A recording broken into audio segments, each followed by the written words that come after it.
మూటకొండూరు మండలం వరకు ప్రభుత్వ ఆలేరు ఎమ్మెల్యే బిర్లా ఐలియా సైకిల్ యాత్ర చేపట్టారు.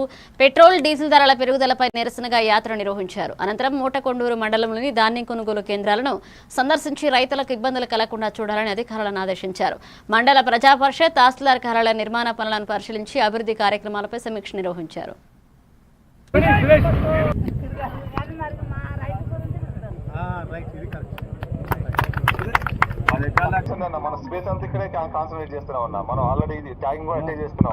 అదే పేదోళ్ళది మీ భువనగిరి పోచంపల్లి అంటే కాల్ చేసి 1 o'clock రిపోర్ట్ తీసుకో. ఎంతవరకు ఎన్ని పోయినాయి, ఇంకెన్ని ఉన్నాయి, ఎన్ని లారీలు అవసరం ఉన్నాయి, రెగ్యులర్గా లారీలు వస్తున్నాయా లేదా. ఇప్పుడు నేను కలెక్టర్ తోటి ఆడియోతో మాట్లాడినా. నువ్వు మొత్తం 12 గంటల వరకు అన్ని సెంట్రల్ రిపోర్ట్ తీసుకో.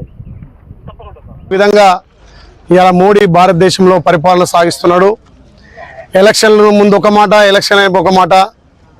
మొన్న జరిగినటువంటి 5 రాష్ట్రాల ఎలక్షన్ల కంటే ముందు ఈ భారతదేశంలో డీజిల్, పెట్రోల్, గ్యాస్ ధరలు పెంచని చెప్పి ఎలక్షన్లు అయిపోయిన మరుసటి రోజు నుంచే రోజుగా డీజిల్, పెట్రోల్, గ్యాస్ ధరలు పెంచి పేదోడిని అడ్డు విరుస్తున్నాడు. మరి అలా ఈ డీజిల్, పెట్రోల్, గ్యాస్ ధరలు పెరగడం వల్ల పేదోడి మీదనే గుదిబండగా మారుతుంది.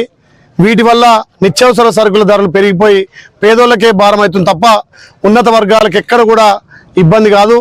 మరి ఏదైతే మోడీ నిరంతృత్వ పాలనకు, నిరంకుశ పాలనకు నిరసనగా గత 10 రోజుల నుంచి ఆలేరు నియోజకవర్గంలో ఎక్కడ కూడా డీజిల్, పెట్రోల్ బండ్లు వాడకుండా సైకిల్ ర్యాలీతోటి మొన్న యావటసి లక్ష్మణ